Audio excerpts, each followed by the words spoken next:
Les gens ne savent pas ce qu'est l'Union européenne. Ils ne savent pas qui la gouverne, ni comment. Mais ils savent que ce ne sont pas des élus du peuple.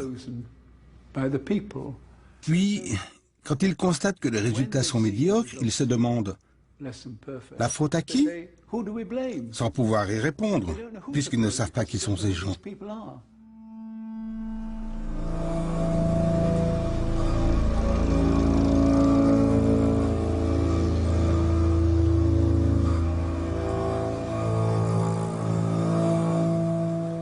Quand j'ai débuté comme jeune activiste, j'étais loin de me douter que je finirais observateur de la machine bruxelloise.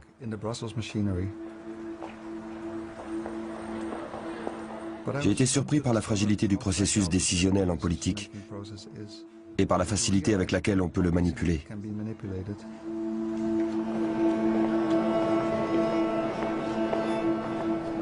Tout cela cache en fait un pouvoir obscur, une industrie tout entière qui opère discrètement dans l'ombre.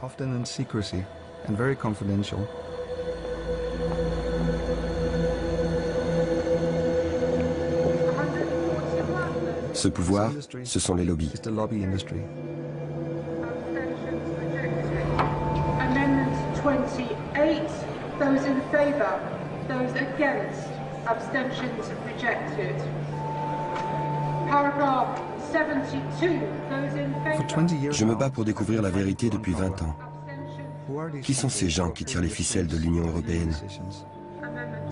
Comment opèrent-ils? Et quels sont leurs liens avec l'élite politique européenne?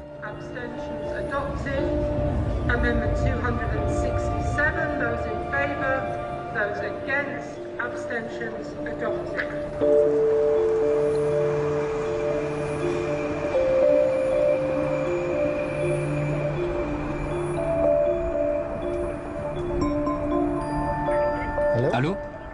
Oui, bonsoir. Pourrais-je parler à Raphaël, s'il vous plaît? Ah, il n'est pas là. Bien. J'aimerais lui laisser un message pour demain. Je souhaite simplement confirmer notre réunion. Mon nom est Kerneis. Pascal Kerneis. K-E-R-N-E-I-S. C'est ça. Du European Service Forum. ESF. Nous avons rendez-vous demain, mais je n'avais pas encore eu le temps de confirmer. Voilà pourquoi je vous appelle maintenant. Ok? Oui? Merci beaucoup. Au revoir.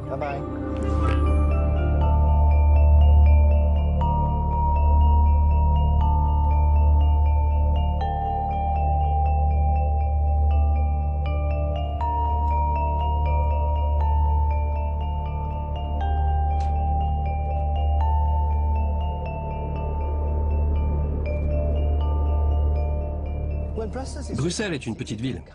Une ville provinciale, mais seulement en apparence.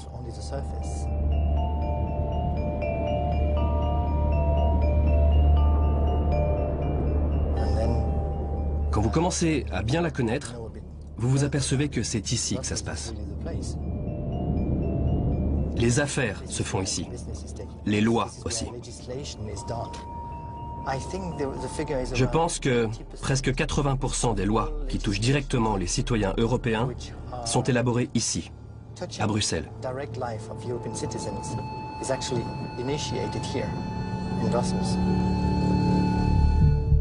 Si vous observez la topographie de la place Schuman, le centre névralgique de la politique européenne, vous voyez la Commission d'un côté et le Conseil de l'Europe de l'autre. Et tout autour, vous avez les bureaux de lobby dont la plupart appartiennent à de grandes multinationales. Il y en a aussi dans les petites rues adjacentes, jusqu'au Parlement européen et même au-delà. Vous trouverez les sièges des lobbies de grandes sociétés. Vous comprendrez que ces groupes de pression et leurs activités sont gérés depuis ces bureaux. Bruxelles abrite 2500 structures de lobbying, 15 000 lobbyistes, le deuxième pôle de lobbying mondial. Seul celui rassemblé à Washington DC est plus important. Donc le système législatif de l'Union européenne est très complexe. Il comporte de nombreuses étapes. Tout part de la Commission européenne. On y discute des initiatives en matière de législation et de politique avant de les transmettre aux institutions telles que le Parlement et le Conseil des ministres. Et quand la Commission européenne travaille sur de nouvelles lois ou de nouvelles politiques, l'industrie veut avoir son mot à dire.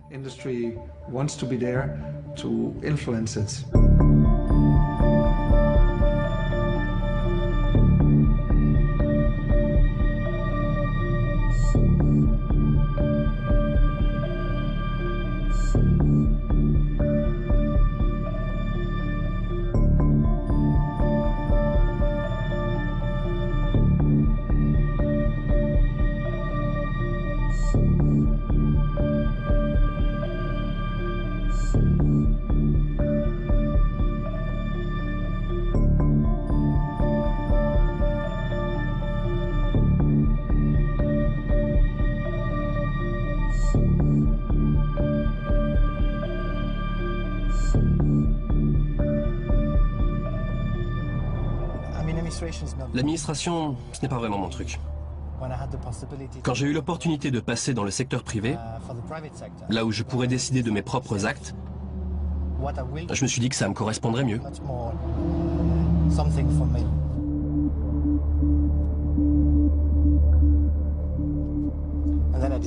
Ensuite, j'ai découvert le business des institutions européennes.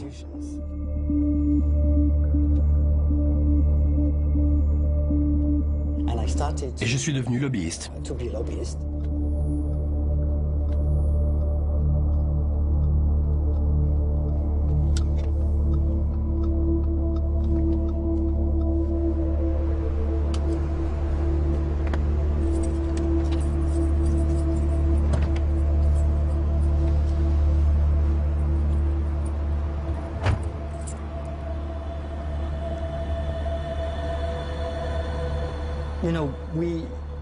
Vous savez, tout le monde croit que les législateurs sont les institutions. Que les institutions de l'Union européenne sont la Commission, le Conseil des ministres et le Parlement européen. En réalité, tout cela cache un autre monde. Des gens qui poussent les institutions à rédiger un texte, appuyer une bonne idée, proposer des amendements, peaufiner un texte en fonction des intérêts défendus.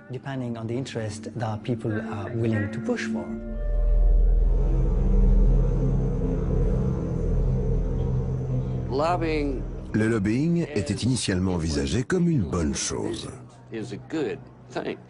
Les parlementaires ne peuvent être experts dans tous les domaines où ils travaillent. Ils s'appuient donc sur des conseillers.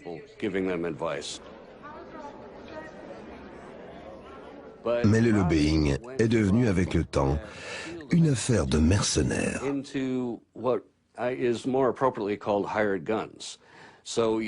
Maintenant, nous avons des personnes qui ne sont expertes en rien, mais qui sont payées par des clients afin de servir des objectifs précis. Ce qui les rend si efficaces, c'est que bon nombre de ces conseillers s'appuient aujourd'hui sur leurs anciens contacts. C'est ce qu'on appelle le pantouflage. Par exemple, un ancien homme politique ou un ancien fonctionnaire se fait engager par les mêmes lobbyistes avec lesquels il travaillait lorsqu'il était en poste. C'est de là que vient la corruption. Quand argent, lobbyistes et législateurs se combinent, alors la corruption est inévitable.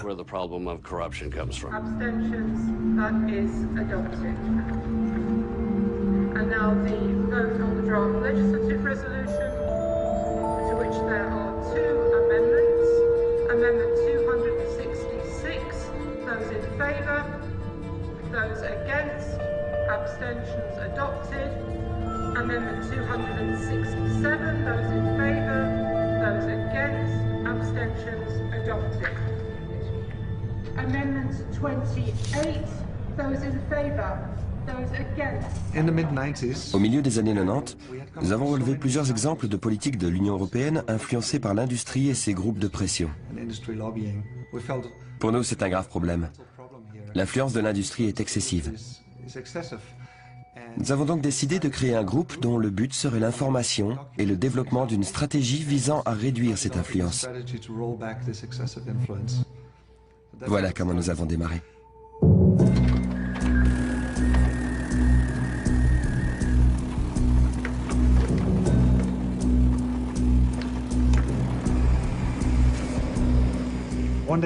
Un beau jour de l'été 1993, nous avons reçu un fax au bureau. Il venait du sud de la France et était envoyé par un groupe d'activistes locaux.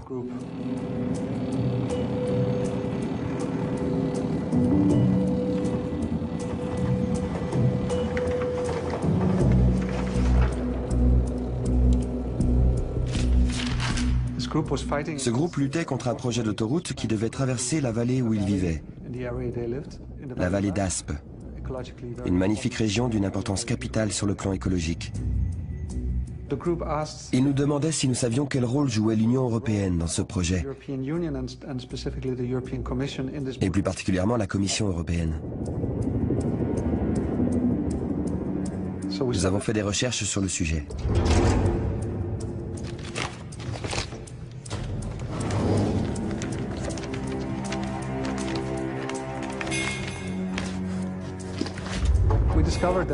Nous avons découvert que ce projet faisait partie d'un ensemble plus vaste appelé Réseau transeuropéen. Les réseaux transeuropéens formaient le plus grand projet d'infrastructure de l'histoire, avec un budget estimé à 400 milliards d'euros. Des amis suédois ont relevé un autre détail. Derrière ce projet se cachait un groupe de pression très influent. Ils nous ont demandé si nous connaissions l'ERT, la table ronde des industriels européens. Non, je ne savais pas. Je me suis renseigné à leur propos. J'ai fouillé dans nos archives, mais sans succès. J'ai alors parcouru la presse spécialisée. Financial Times, The Economist, des journaux allemands. Et nous avons fini par dénicher une référence à un rapport récent intitulé Reshaping Europe. Comme nous étions intéressés, nous avons commandé ce rapport au siège de l'ERT.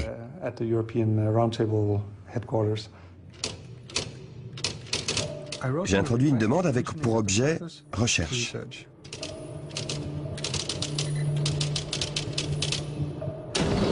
Je ne pensais pas obtenir quoi que ce soit, mais quelques jours plus tard, une épaisse enveloppe brune est arrivée dans ma boîte aux lettres. Elle contenait 3 brochures. J'ai sorti les 2 premières publications, Missing Networks, Missing Links. En les feuilletant, j'ai remarqué un détail étrange. Ça me disait quelque chose. Eurotunnel, Scanlink, le couloir des Pyrénées. Je suis retourné aux archives. Le projet Réseau transeuropéen de la Commission. J'ai lu les documents, je les ai comparés dans tous les sens.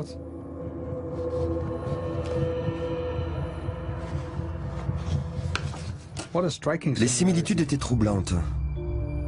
Des projets pratiquement identiques. Comme si la Commission avait fait un copier-coller des propositions de l'ERT. Ma curiosité était piquée. J'ai repris Reshaping Europe.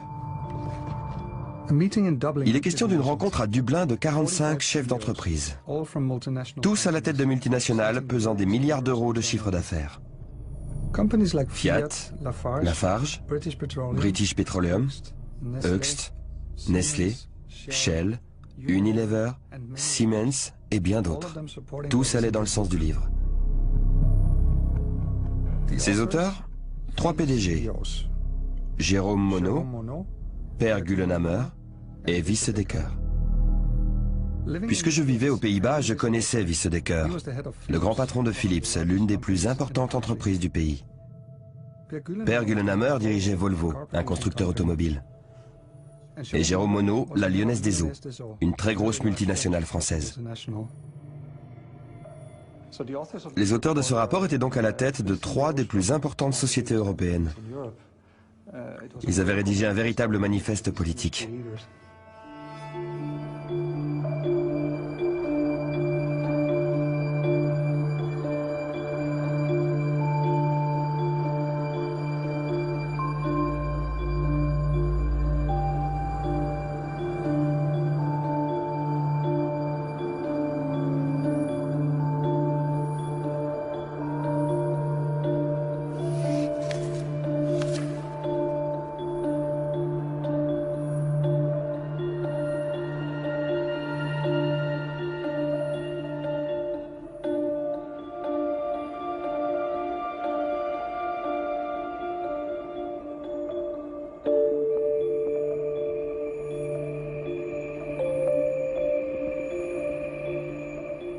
Le plus surprenant, c'était l'idée que ces 3 chefs d'entreprise s'étaient réunis pour rédiger des recommandations sur la manière à adopter pour changer le visage de l'Europe.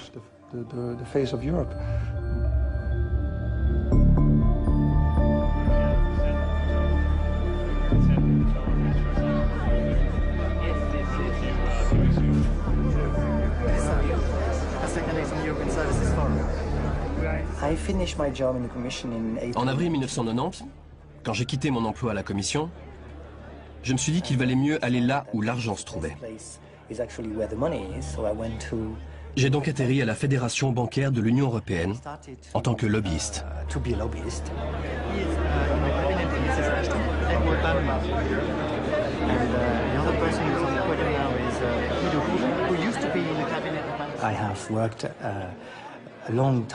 J'ai travaillé 9 ans pour la Fédération bancaire de l'Union européenne, où j'ai découvert un autre monde au sein de l'Europe, celui du commerce international.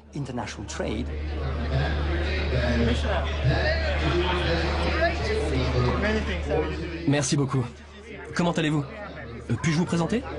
Christopher Taxel, le président de ESF. Vous savez, notre industrie est ici. Nous y mettons toutes nos forces. Le métier de lobbyiste exige un carnet d'adresses bien rempli. Une centaine de contacts sont vraiment essentiels à ma profession.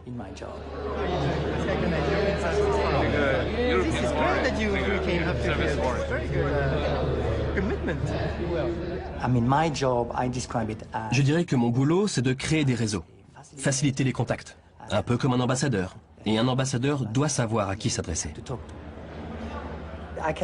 Je représente environ 80% des exportations et des investissements de services,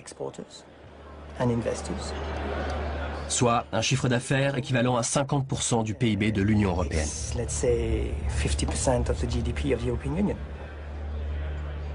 Je ne crois pas vraiment à la chance. C'est un élément important, mais la plupart du temps, il faut la provoquer. Ensuite, il faut la saisir quand elle se présente.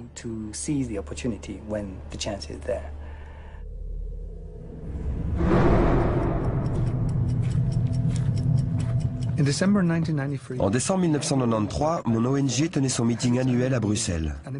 Ce que nous venions de découvrir, la structure, l'influence de l'ERT, nous a réellement impressionnés. Il n'existait alors aucune étude académique sur le sujet, rien qui montrait la véritable influence que ces multinationales exerçaient sur la politique de l'Union européenne. Nous avions décrété que ce serait l'occasion rêvée d'attirer l'attention sur le rôle de l'ERT.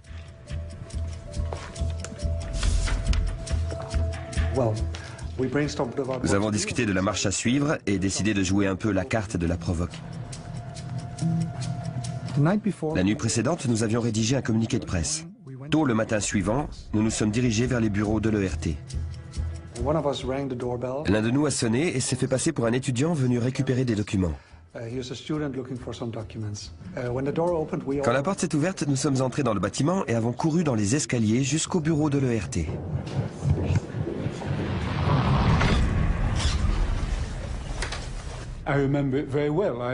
Je m'en souviens très bien. Je sortais d'une réunion, donc nous devions être en milieu de matinée. Je suis entré dans le bureau et j'ai découvert tous ces calicots et ces visages que je ne connaissais pas. J'ai demandé « Que se passe-t-il ? Quelqu'un peut-il me dire ce qu'il se passe ?»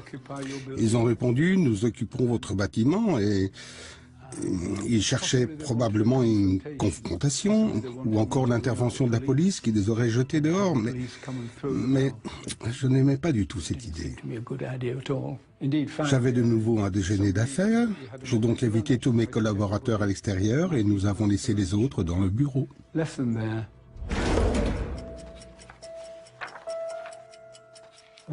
La réaction de l'ERT nous a surpris. Ils sont entrés dans une autre pièce où ils ont apparemment discuté de la situation avant de sortir. Nous en avons profité pour faxer les communiqués de presse aux médias internationaux.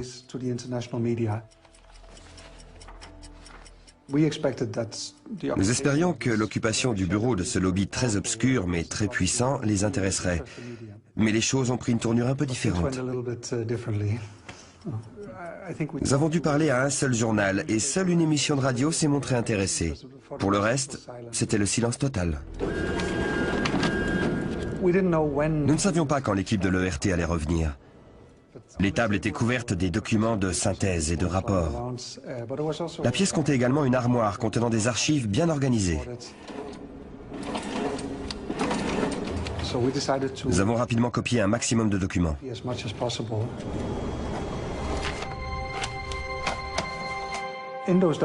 On y trouvait des courriers, des exigences à l'attention des gouvernements européens et de la Commission européenne et leurs réponses.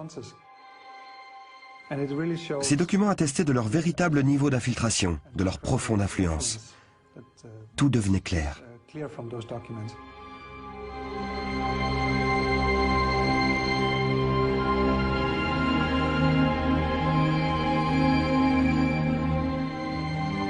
Quand nous avons remonté l'historique de l'ERT, nous avons découvert qu'ils ont commencé au début des années 80.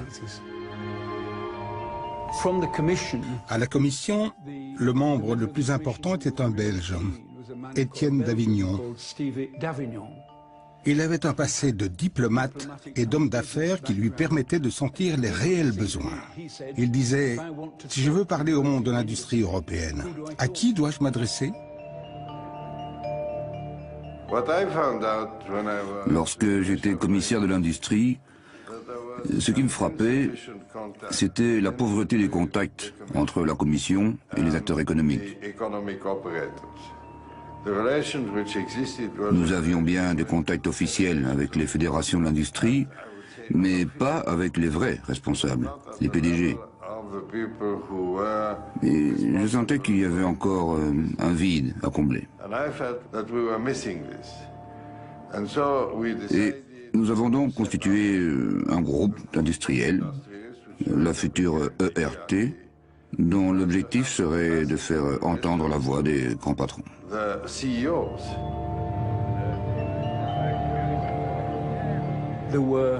Des Agnelli pour Fiat en Italie, le néerlandais Wiese Becker pour Philips, le suédois Per Gyllenhammar pour Volvo, des gens de Siemens et les plus importants industriels de la chimie allemande, les Français, les Espagnols et les Anglais. Tous ces dirigeants des plus importantes entreprises européennes étaient disposés à débattre de politiques vraiment importantes avec les responsables des institutions gouvernementales européennes.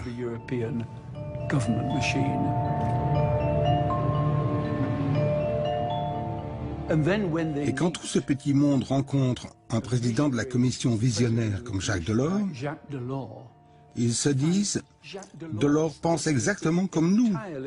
Pourquoi ne pas se réunir et échanger nos idées? Nous venions de faire un grand pas en avant. »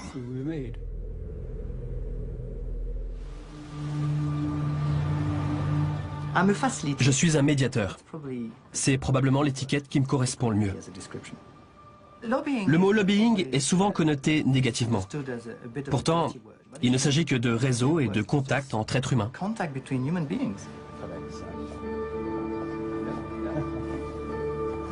Bonjour. Bonjour.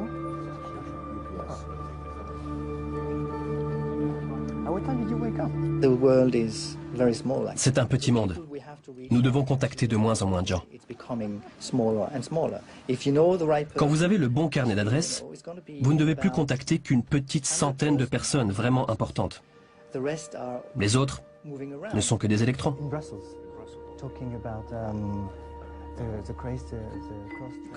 Les entreprises d'aujourd'hui sont mondialisées.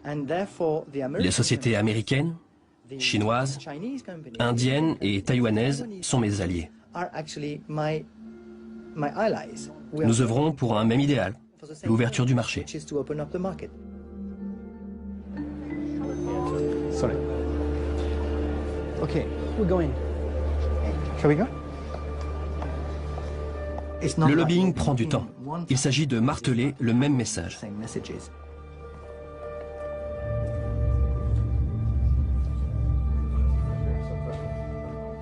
Nous fonctionnons à long terme. Je ne prétends pas changer le monde en une nuit.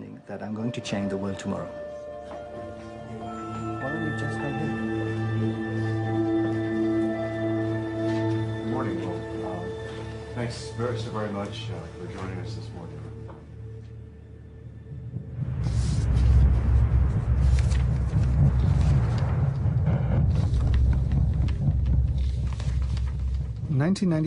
L'Union européenne est née en 1993. Elle nous a été vendue comme un projet politique. Bien que les documents découverts en décembre indiquent une toute autre réalité. Y avait-il une autre idée derrière cette couverture? Quelque chose comme les projets réseau transeuropéen des membres de l'ERT. Les fichiers mentionnaient des rencontres régulières entre l'ERT et la Commission européenne.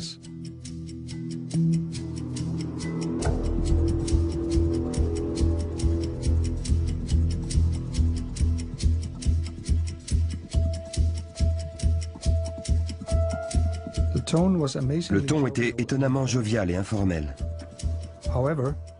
alors que tout cela avait lieu dans le plus grand secret. L'ERT et la Commission européenne travaillaient main dans la main. Missing Links fut publié en 1984. Tout de suite après, la Commission européenne crée un groupe de travail autour du même sujet. En janvier 1985, Wiese Dekker, le patron de Philips, présente son plan d'action en faveur du marché unique, intitulé Europe 1990. 10 jours plus tard, Jacques Delors, le nouveau président de la Commission européenne, fait un discours sur le marché unique au Parlement européen. Son intervention ressemble étrangement à celle de Wiese Dekker. Mesdames et messieurs les députés.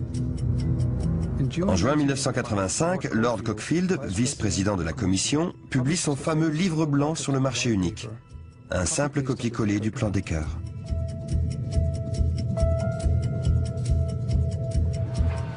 Un sommet européen se tenait tous les 6 mois, et systématiquement, l'ERT se réunissait quelques jours avant.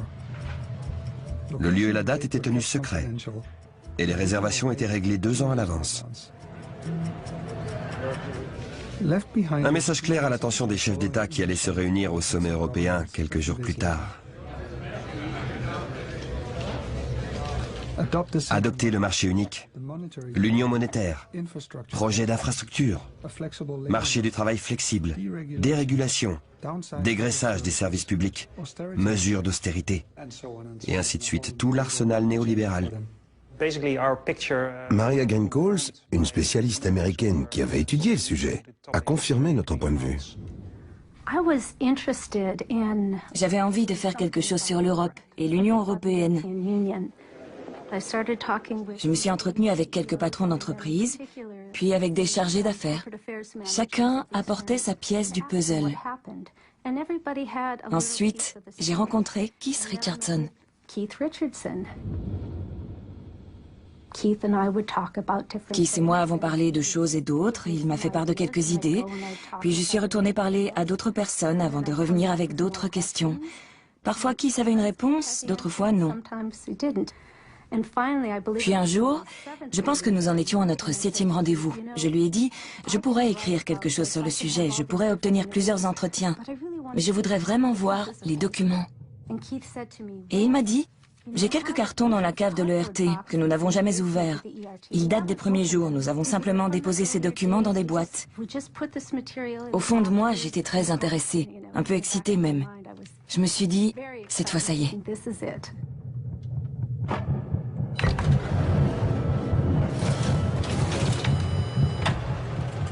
Maria Greencoals a découvert un telex provenant de Wiese Dekker, le PDG de Philips. En décembre 1985, peu avant la signature de l'acte unique européen qui allait déclencher le processus du marché unique, il avait écrit au chef d'État.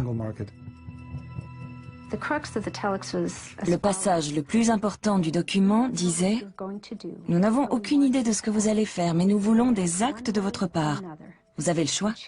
Si vous ne voulez pas d'un marché unique, nous serons peut-être obligés d'aller poursuivre nos activités ailleurs. »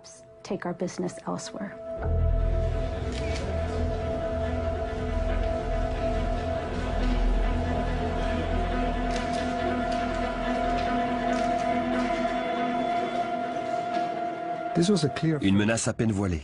L'ERT représente 60% de la capacité industrielle de l'Europe occidentale. Un chantage pur et simple. Pourquoi aucun gouvernement n'a-t-il rien dit de ce fameux Telex, ni des autres menaces qui ont suivi? Ils étaient nos représentants, nous les avions élus.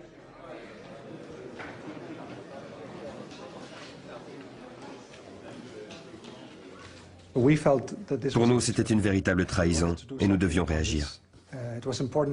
Le public devait savoir ce qui se tramait. C'est pourquoi nous avons publié un livre. Nous avons rassemblé des données. Et nous avons mené des interviews clandestines. Eric était la personne idéale. À l'époque, rien de plus aisé que d'obtenir une accréditation de presse. Un magazine, un journal, et vous étiez journaliste. Ce n'était ni tout à fait faux, ni tout à fait vrai.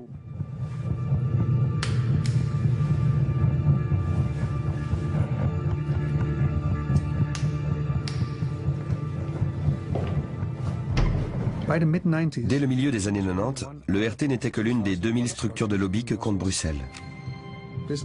Fédération professionnelle, groupe de consultance, bureau d'affaires publiques, groupe de réflexion. Nous entrions dans le monde du lobbying. Au printemps 1997, nous avions enfin consigné les résultats de nos recherches et entretiens dans un rapport. Europe Inc.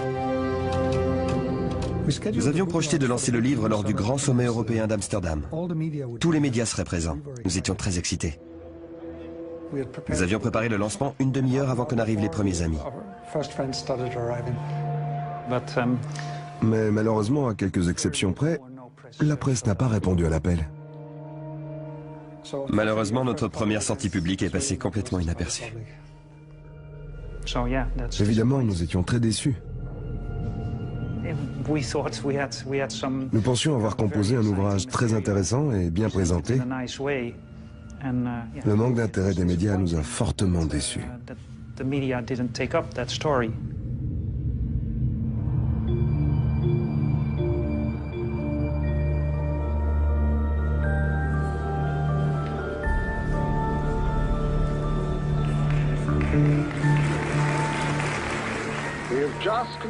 Nous venons de conclure un exercice très ambitieux d'ouverture de marché et de prise de décision. Et nous avons aussi renforcé les règles des échanges multilatéraux. Plus important encore, nous venons de consolider et d'élargir l'Organisation mondiale du commerce.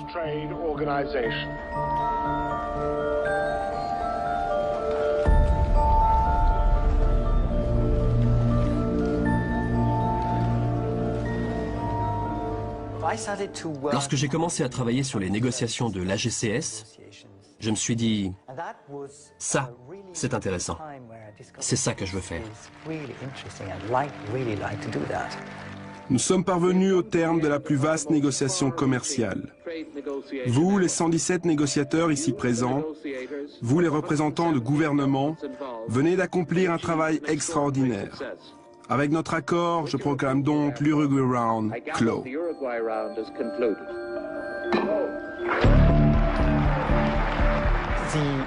Grâce à son PIB très élevé, le marché interne de l'Union européenne était en passe de devenir un marché très important et très riche. Lorsque l'Union européenne négocie en un seul bloc à l'extérieur, elle pouvait s'appuyer sur sa position de plus gros exportateur, importateur et investisseur étranger.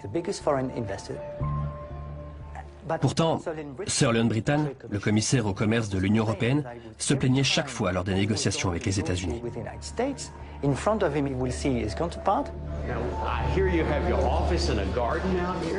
Il savait son homologue soutenu par les patrons des grandes banques et compagnies d'assurance qui lui demandaient « Faites ceci pour moi, faites ceci pour nous ».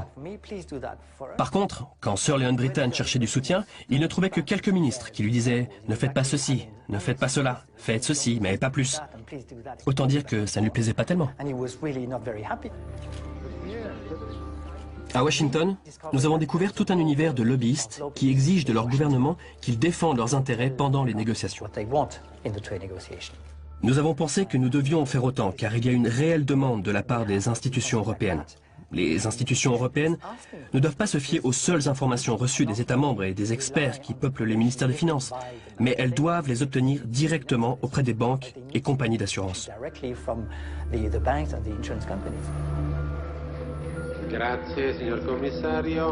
Un jour, Leon Brittan, le commissaire européen au commerce, s'est dit « Ces associations ne savent pas vraiment ce qui se passe.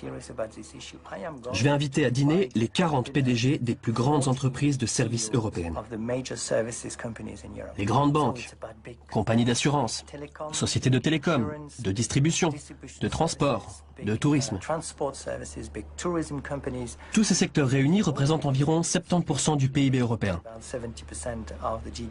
Il a donc invité une quarantaine de personnes.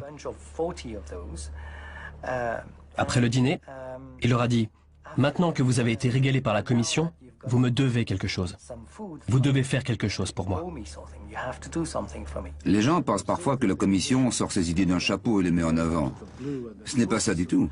La Commission est très réceptive aux idées des acteurs économiques, car ce sont eux qui vont nous aider à choisir ce qu'il faudra mettre en avant dans l'intérêt de l'Europe.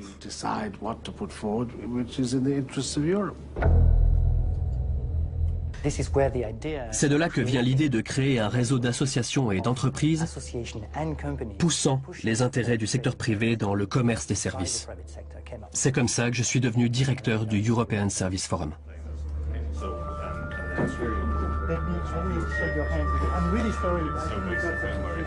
En janvier 1999, nous avions 11 mois pour préparer Seattle, la première conférence ministérielle de l'OMC après sa création en 1994. L'idée était de saisir cette opportunité pour lancer le Millennium Round, pour lequel Sir Leon Brittan s'était battu.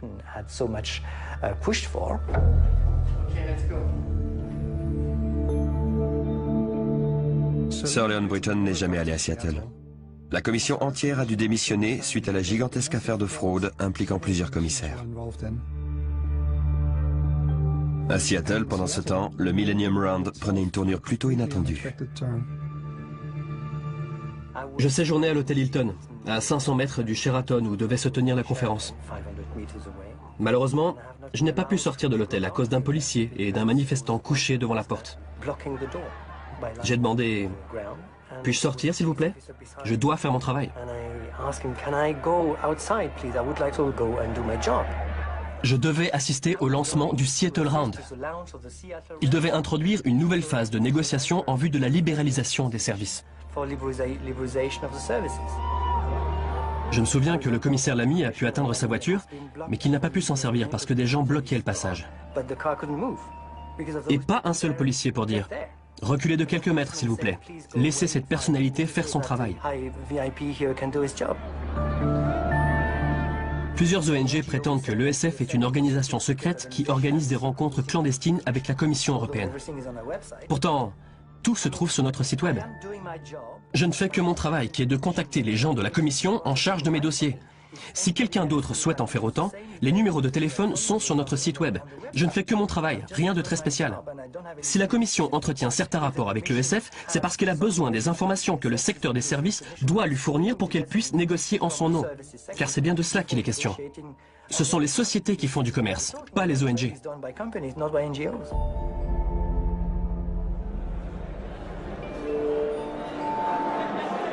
Nous voici au dîner annuel des Amis de l'Europe, une organisation bruxelloise très importante.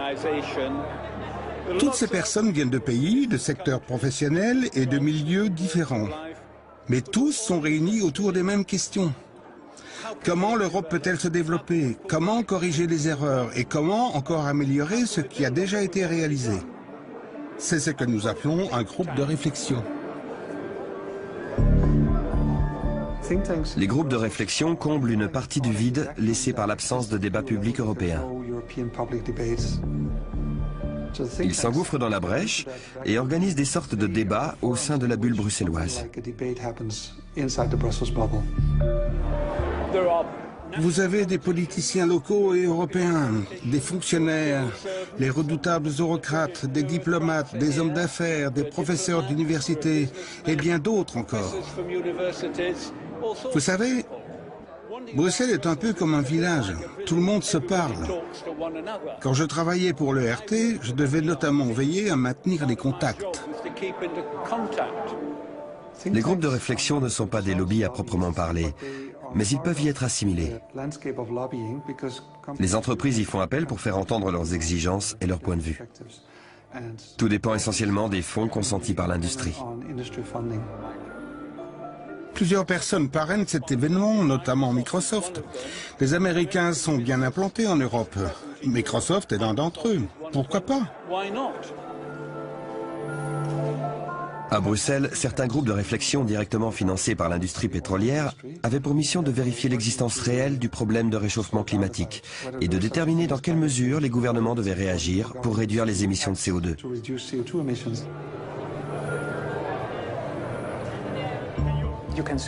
Vous pouvez créer des instituts de recherche qui fourniront les données nécessaires pour asseoir votre position. Vous pouvez lancer des campagnes de communication massive et inonder les médias de vos informations. Il arrive même que de fausses ONG soient créées, comme lors de la bataille entourant la loi sur les brevets de logiciels. Vous aviez tout à coup ces publicités pour une ONG censée représenter les petites et moyennes entreprises, mais qui en fait étaient financées par Microsoft et SAP. En fin de compte, tout n'est qu'une question d'argent. En principe, la démocratie, c'est une personne, un vote. Néanmoins, dans le Brussels Business, c'est plutôt 1 euro, un vote. Ce qui nous dérange, c'est que nous ne savons rien des sommes brassées en coulisses. Nous ne savons pas ce que coûte le lobbying, qui le finance, ni quels sont les objectifs visés. Il faut réinstaurer le contrôle démocratique. Il faut que le rôle des lobbies dans les processus décisionnels de l'Union européenne soit évident. Nous devons savoir quel est le rôle de sociétés telles que Monsanto ou Shell et de gouvernements étrangers comme celui de la Chine ou de la Russie dans les décisions prises à Bruxelles.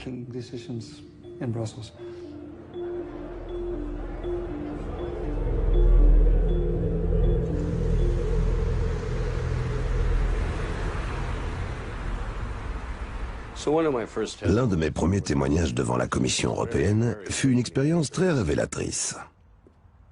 Un des commissaires m'a interrompu pour me dire « Nous comprenons très bien les problèmes que vous avez rencontrés avec les lobbies à Washington. » Puis il ajouta « Mais nous sommes à Bruxelles, en Europe, et ce genre d'activité n'a pas cours ici. » Je suis resté bouche bée. Comment pouvait-on être si naïf? Et je lui ai tout simplement répondu « Très bien, je vous concède que de nombreux lobbyistes de la Key Street et du reste du pays sont probablement corrompus. Cependant, je sais que chaque grand lobby américain possède une antenne à Bruxelles, dans votre berceau, chère Europe. Si vous pensez que nous sommes si corruptibles et si malfaisants, ne voulez-vous pas savoir qui nous sommes? Qui sont nos mécènes et ce que nous allons vous demander de faire pour nous?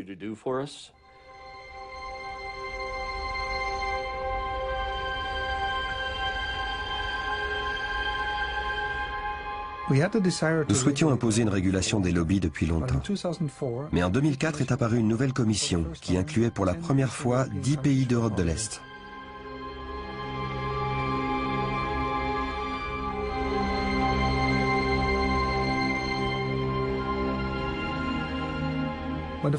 En automne 2004, dès les premiers jours de la commission Barroso, nous avons adressé une lettre ouverte à son président, José Manuel Barroso, signée par plus de 50 ONG.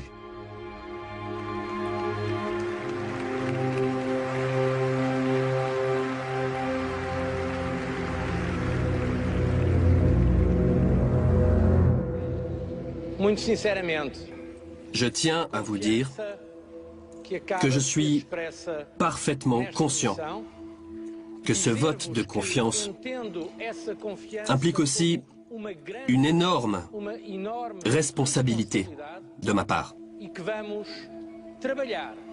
Nous allons travailler dur, donner le meilleur de nous-mêmes pour l'Europe, les institutions de l'Union européenne et tous nos concitoyens européens. La réponse tenait en une lettre très formelle, très courte, quelque chose du style « Nous avons bien reçu votre lettre et nous vous en remercions ».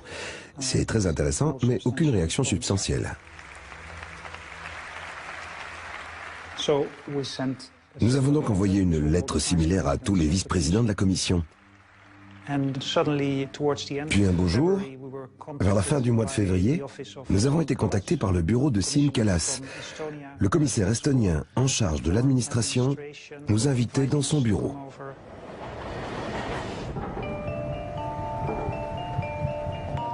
Nous nous sommes rendus dans le bureau de M. Kallas, quelque part tout en haut du bâtiment. Nous ne savions qu'attendre de cette rencontre. Nous n'avions jamais été contactés par un commissaire auparavant. Nous étions assez excités. M. Kallas nous a reçus en personne, flanqué d'un des membres de son cabinet. Dans sa main, il tenait une brochure qui nous a fait sourire. Il s'agissait du guide Lobby Planet de Bruxelles, un livre coécrit par Eric et moi et tous nos collègues. Il propose un regard ironique mais très critique sur l'industrie du lobbying. Lorsque j'ai débuté en tant que commissaire de l'administration, j'ai immédiatement senti que de très gros soupçons pesaient sur le processus décisionnel de l'Union européenne. Évidemment, je me faisais alors un devoir de dissiper ces soupçons. M. Kallas nous a affirmé qu'il allait lancer une initiative européenne de transparence dans laquelle nous avons immédiatement entrevu une formidable opportunité politique. En tant que spectateur des affaires bruxelloises, il savait l'idée que le citoyen lambda se faisait de Bruxelles. Il s'est donc attaqué à l'industrie du lobbying. La Commission européenne est convaincue que les activités des groupes d'intérêt sont légitimes et contribuent valablement au processus décisionnel. Toutefois, il convient de faire preuve de transparence. Il est important que la Commission sache qui sont ses représentants, pour le compte de qui ils agissent et dans quel contexte financier. J'ai mis énormément d'énergie à préparer, à donner ce discours. Il traçait les grandes lignes de la transparence et indiquait la marche à suivre. Il a évidemment suscité pas mal d'intérêt, mais aussi de réactions controversées. Sans transparence financière, nous ne pouvons pas savoir qui se cache derrière ces campagnes. Un peu de réglementation ne va sûrement pas nuire à notre réputation auprès des électeurs. La transparence ne doit pas empêcher notre contact avec la vie, avec les groupes d'intérêt ou pas. Je suis certain que le commissaire Kallas comprend cela.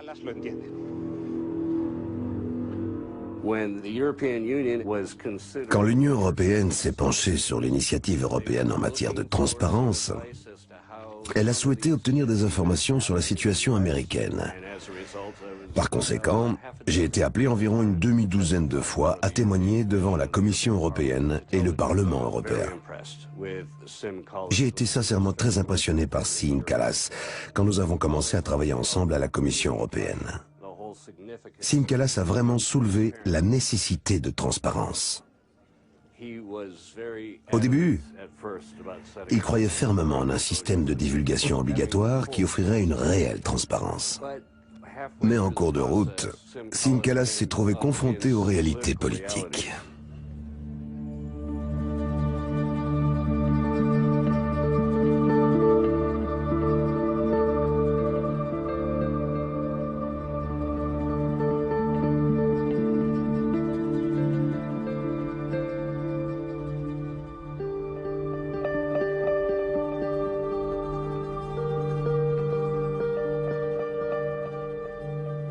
Exténué par 3 années de bataille politique, Siim Kallas est monté à la tribune pour annoncer le lancement d'un registre des lobbies. Bonjour. Oui, bonjour. Aujourd'hui est un jour assez particulier. Il y a 3 ans, j'ai proposé la création d'un registre des lobbies. Celui-ci s'ouvre aujourd'hui dans le but d'offrir plus de transparence et plus de légitimité au processus décisionnel de l'Union européenne. Nous avons proposé une participation volontaire, car je suis convaincu que c'est la meilleure façon d'agir et que c'est ce que tout le monde attend. C'est un moment important, car il marque un changement culturel de cet aspect du processus décisionnel des institutions européennes. Contre toutes les recommandations des ONG et des experts, Siim Kallas avait proposé un système de participation volontaire. Il n'avait pas pu faire mieux.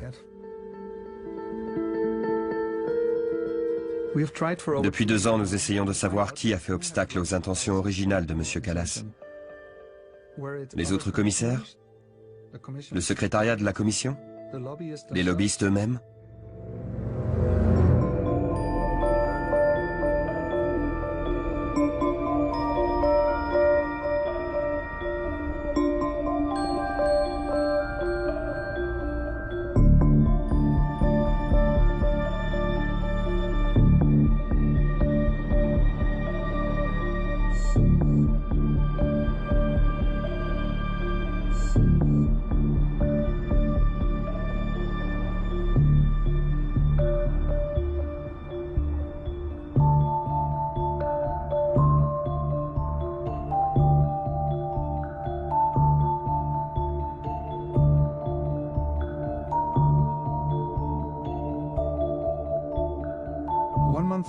Un mois après le début de la crise financière d'octobre 2008, José Manuel Barroso a mandaté un groupe de supervision financière indépendant et de haut niveau.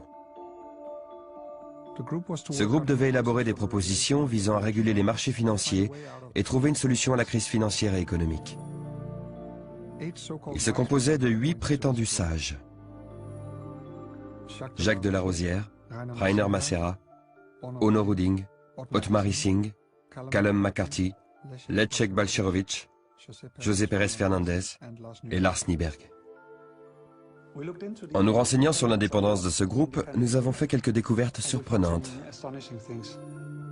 De Larosière est co-directeur d'une structure de lobby financier. Massera est en cheville avec Lehman Brothers, Ruding avec Citigroup et Issing avec Goldman Sachs. McCarthy, Nyberg et Balcerowicz sont des professionnels de la dérégulation. Et Pérez Fernandez offre des renseignements sur les marchés financiers aux grandes banques.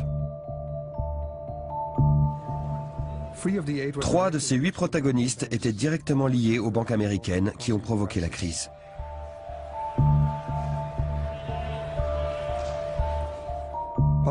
Balcerowicz est aussi étroitement lié au groupe de réflexion américain de droite tel que l'Institut Cato, l'un des plus proches conseillers de l'administration Bush. Il était aussi impliqué dans des groupes de réflexion néolibéraux à Bruxelles, en Pologne et au Royaume-Uni. Pas un seul de ces sages ne défendait une régulation stricte. Pas un seul n'affichait une réelle indépendance. Et pas un seul ne permit de sortir de la crise financière. On ne retiendra à leur actif que le déversement d'un flot important d'argent vers les banques. Merci.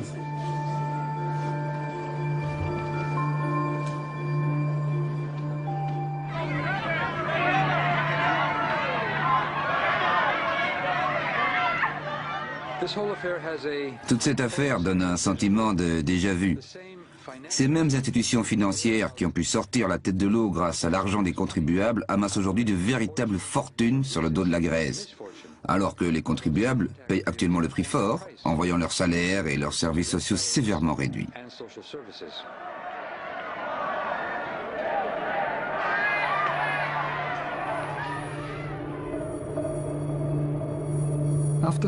Après 20 années de dérégulation et de libéralisation, l'Europe elle-même était sur le point d'exploser.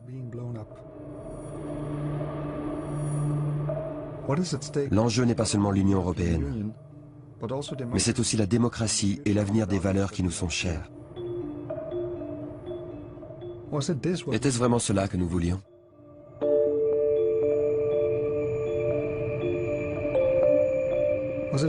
Sommes-nous naïfs de nourrir l'idée d'un rêve européen ?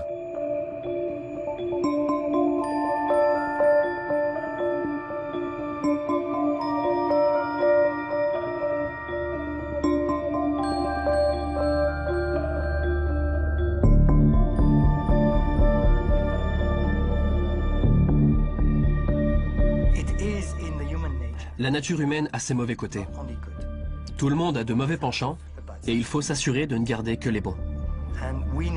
C'est pour cela qu'il faut une réglementation.